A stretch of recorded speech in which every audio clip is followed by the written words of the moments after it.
جو بھی ہے ان کو یہ ہوش کے کان لینے چاہیے کہ الیکشن ہونے ہی ہے،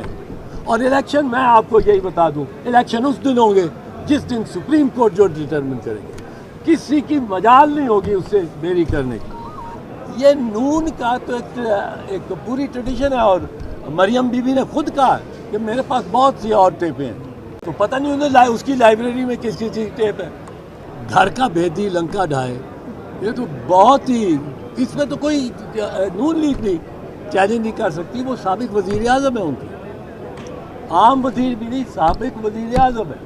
اب کوئی سابق وزیر اعظم ہی آ کے اس کو کانٹراڈکٹ کرے، نواز شریف کرے، اس نے ابھی تک بات ہی نہیں کی، نواز شریف نے بھی اس کو تسلیم کر لیا۔ آپ دیکھیں جو آڈیو ٹیپ نکلی تھی ان کی ریکارڈنگ ہوئی، اور شہباز شریف بات کر رہے ہیں ملک قیوم جو جج سے ہائی کورٹ کے، یا وہ کر رہے ہیں وہ جو ان کے اعتزاز الرحمان تھے، سیف الرحمان، وہ عادت پڑ گئی اعتزاز الرحمان کے، سیف الرحمان،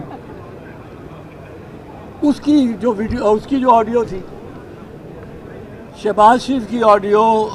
سیف الرحمان کی آڈیو، یہ ان کی ایک اور صاحب تھے جسٹس قیوم کی آڈیو، جسٹس راشد عزیز، چیف جسٹس راشد عزیز کی آڈیو، آج تک انہوں نے ڈینائی نہیں کیا، 18 سال ہو گئے انہوں نے ڈینائی نہیں کیا، اور ہزارہ بار وہ میڈیا پہ چل چکے، ہزارہ بار۔ تو یہ اب اس کو نہیں ڈینائی کر رہا ہے، نواز شریف نے تو نہیں ڈینائی کیا شاید خاقان عباسی کا یہ دعویٰ کہ 20 ارب روپے یہ کھا گئے ہیں نگران حکومت۔ جو میں عرض کر رہا ہوں